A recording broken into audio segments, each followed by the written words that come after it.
Hi, I'm Ms.Ramya, pursuing my BTech in Aarti Engineering College in the stream of Computer Science and Engineering. I'm a self-motivated individual where I can manage time efficiently and I'm also good at multitasking.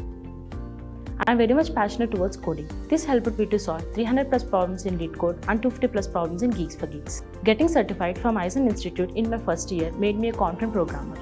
In these programs, I achieved 3-star in CodeChef and 6-star in problem solving in HackerRank. To talk about my skills, I am good in programming languages like C, CPP, Java and Python, and scripting languages like HTML, CSS, R programming and SQL.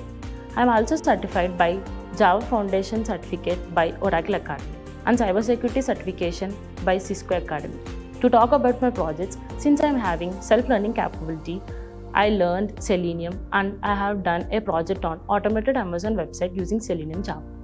Since cloud is most happening technology, I have certified Cloud Partition Certification by AWS Academy. This helped me to do a project on train and deploy a machine learning model in AWS Cloud. Since I am certified by Coursera in Python, I have completed a project on Python, that is Employee Management System using Python. Yet, I am still working on some projects. Thank you.